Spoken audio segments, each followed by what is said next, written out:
Hello, everybody. Welcome back to Being the Odds. It is Sunday, January 12th, 2025, and we are back with our best bets of the day. If you're new to the channel, my name is Zach, and welcome to Being the Odds. We have a recap from yesterday. I've got, let's look here, 3 NFL plays for you guys today, a college basketball play, and 2 NBA plays on the channel, ready to roll. And today we'll separate the people who know ball from the people who don't based on how this recap goes. So let's jump into the recap. So, like I just said, if you guys, we had a tough day yesterday results wise, but here's the deal. I've always been, and I will always continue to be, a process guy. If you get the process right, eventually the results turn the way you want to turn them. That's why we're able to have what we have in our membership. That's why I'm able to have my personal life, what I have. I'm pretty private about that, but life's pretty damn good over here.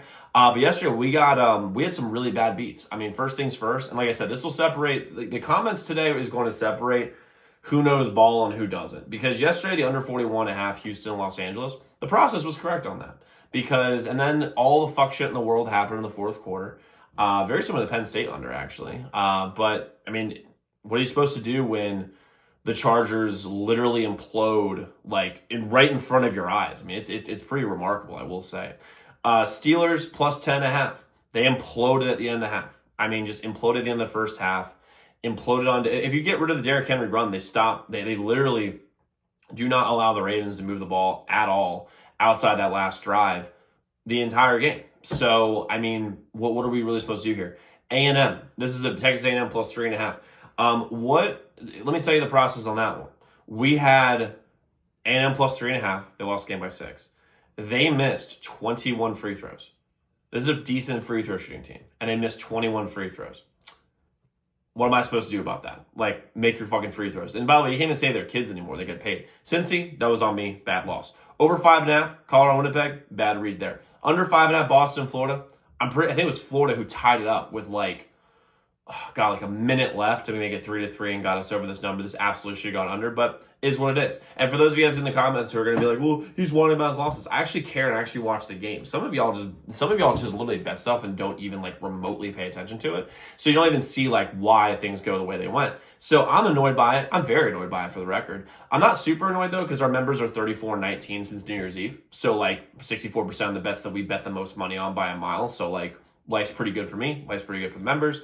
But is what it is. We'll see if y'all know ball in the comments. Chat, let me know if you guys know ball. But let's jump in the plays that we have today. But if you're new to the channel and haven't already, hit that subscribe button, like this video, the notification bell so you never miss a pick. If you faded yesterday, I expect to subscribe. I did, because you know what? It's just as hard to go 6-1 as it is to go 1-6. It just is, because the exact same record. It's just as hard to do that. So hit that subscribe button, like this video. We post these videos every day. And guys, I need some positive vibes. We have Redskins Bucks today. I need some positive vibes. Hit the like button. Help me out. Do me a favor, because damn near I'm going to need it. So first play I'm rolling with today. I just said it. We're going to go with it. Redskins plus 3 versus the Bucks.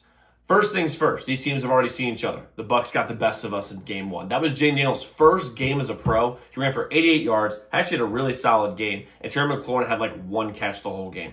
That is not what's going to happen today. The Bucks defense is atrocious. They are atrociously bad, and the Skins and Jane Daniels has gotten so much better over the year, as everyone knows, since game 1. It's ridiculous. There's going to be a concerted effort to get Terry the ball. By the way, it's not week 3 of the NFL season, which means Terry will line up both on the right and the left side. He won't just be the right side, which is ridiculous, which is what they did for the first 9 games of the year, which is nuts.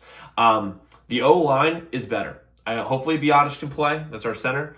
If he does, it's a huge deal, because I don't really trust the Bucks pass rush. They do still have Levante David, great linebacker. But here's the other thing. Marshawn Lattimore being back is big. So him and Mike Evans are going to be a wash, and they're probably going to get into a fist fight about the second quarter more than likely. By the way, just totally off topic, but if Marshawn Lattimore and Mike Evans get into a fist fight in the second quarter, I think everyone who's watched this video should share this video with literally everyone they know, because that's just Nostradamus on the fucking point. But it doesn't matter. But Redskins, I like them here in this game. Baker's great, but I think that with Marshawn Lattimore back, it's going to secure our back end a little bit. Our defensive line is great, and they'll be able to like stop the run, because the run for this Tampa Bay team has been great this whole year. They won't be able to stop it, though, to contain it. And I get 3 points with the Skins. Now, I understand some of y'all are going to say, what are y'all going to say? Oh, well, it's a rookie quarterback starting in like his first ever playoff game. Yeah, But guess what? Jaden Daniels, moment against the Falcons was never too big. It was never too big against the Eagles. It was never too big against the Bengals. The moment was never too big in so many other games where he was the man and looked like a 6-year pro. The same thing's going to happen today. He's the same dude. I love Jaden Daniels. I love this Redskins team. Give me the Redskins +3 versus the Bucs here today. We're winning this game outright. If you want to get frisky with it, I might. I might bet the money line too on top of it just for shits and gigs. But give me the Redskins +3 versus the Bucs. Next, I'm going the over 47.5 Buffalo and Denver. This game should go way over. This is a game where I think that the Denver defense is good, but against good teams like the Bills, they're not going to be good at all. Because that's what they've been this whole year. The Broncos against good teams have let up so many points. I mean, the Chargers, who could not move the ball yesterday, put up 34. They put up 34 on the Broncos the last time they played. The Broncos are a good team. They will be very, very good moving forward, I think, especially specifically because of Sean Payton more than anything else. But I think the Bills will be able to move the ball up and down the field. Plus, again, they're like at home. They're going to look great. The Broncos, Bo Nix is pretty solid. He's a lot better than I thought he was going to be. I'm not going to lie. I thought he was going to be good. But he's, you know what? Like, I know I just said a minute ago, it's just a second ago, I should say, that I thought he'd be better than what I thought. I think he's doing exactly what I thought. I think he looks great against bad teams, and he looks bad against good teams. But the problem is the Buffalo defense isn't very good right now. They've let up 28 points a game the last 6 games, and it wasn't against good teams. I mean, the Patriots scored a ton of points on them in the first matchup. Not the second matchup is just a bunch of backups, but the first matchup they scored 21 points, which the Patriots offense scoring 21 points like any other team scoring 35. I mean, the Buffalo Bills defense is bad right now. I think this game goes way over the 47.5 number with Buffalo and Denver. Give me the over 47.5, Buffalo, Denver. The sharp money, by the way, the public is all over the over. Same thing with the sharps. But, I mean, for me, I think it's just a matchup thing, and this is just a perfect spot for the over today. Next, I'm going with the under 45.5, Green Bay and Philly. First off, both these teams are super run heavy. And just like the Ravens and the Steelers, they're going to run the ball mercilessly, and they're going to get under this number. By the way, members only biggest bet of the day yesterday was the under 44.5 in Pittsburgh and Baltimore. The same thing's going to happen here. The under 45.5. First off, Green Bay is a very run-heavy offense. They're missing Christian Watson, so they have to run the ball a lot. Josh Jacobs is probably their best offensive weapon. And on top of that, when you're looking at Green Bay, listen, I think that both of these secondaries are really, really good. I thought there was going to be some serious problems going into the year with Philly with their secondary. That's what I thought. They're actually pretty good. And, I think that Quinyon Mitchell's a big reason for that. Cooper DeJean, big reason for that. Darius Slay isn't, terrible. He's just bad, which is big. The safeties are a lot better. C.J. Gardner-Johnson's great. And with Jalen Hurts, I don't think they're going to want to throw the ball out with him just because, what if he gets hurt? And plus, Saquon Barkley and if this wasn't just a quarterback award like the MVP, I think Saquon Barkley should be the MVP. He's fantastic. They're going to run the ball a lot with Jacobs and Barkley. And both of these O-lines are really good. So I think we're going to get a couple first downs per drive. There's going to be a lot of running. I think this game is going to fly by. Give me the under 45.5 Philly and Green Bay in this game. Next, college basketball, I'm rolling with Penn State +2.5. I'm a Penn State football fan. Penn State basketball I can care less about. But the sharp money day is all over Penn State versus Oregon. Oregon's have to travel across the entire country off a bad loss against Illinois.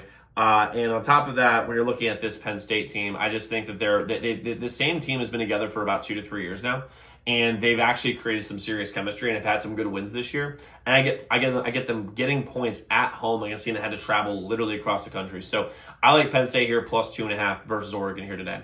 Next, I'm gonna jump the NBA. I like the under 229.5 Denver and Dallas. This game should go way under. The sharp money is on the under here. I'm pretty sure that Luka and Kyrie or some combination of the two are still out. Yeah, they both are going to be out, looks like. Obviously, wow, shoot, I literally thought it was I did not think it was that obvious, but they're both out right now. Jamal Murray, we'll see if he plays today. Nikola Jokic, he's probably going to play, but we'll see.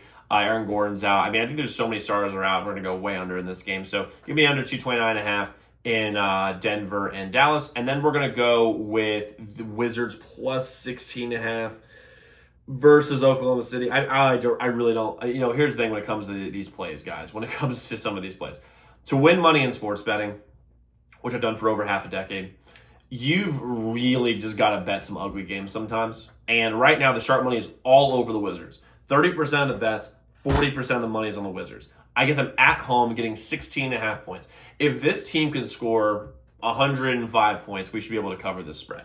That's really what the math is on this. Plus, this is a letdown. Oklahoma State just smoked the Knicks 2 nights ago. A Sunday in January. I think this is a letdown spot.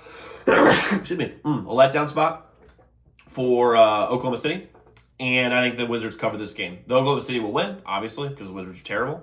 But I think they cover it. So give me the Wizards plus 16.5 versus OKC. Excuse me. Sorry about that, guys. Now, before we go, 5 members only best bets today. You can get those all in the pin comment below. Website is linked in the pin comment below. If you want to take your sports betting profits to the next level and you want to make money like our people have, because it's been 34-19 since New Year's Eve. 34-19 on members only best bets. And if you want to take your sports betting profits to the next level, there's a fee, but become a member at zdmbets.com/picks. Website is linked in the pin comment below. But guys, let's go lock in those picks. Let's go win together today. Let's go make some money. I'll see you all tomorrow.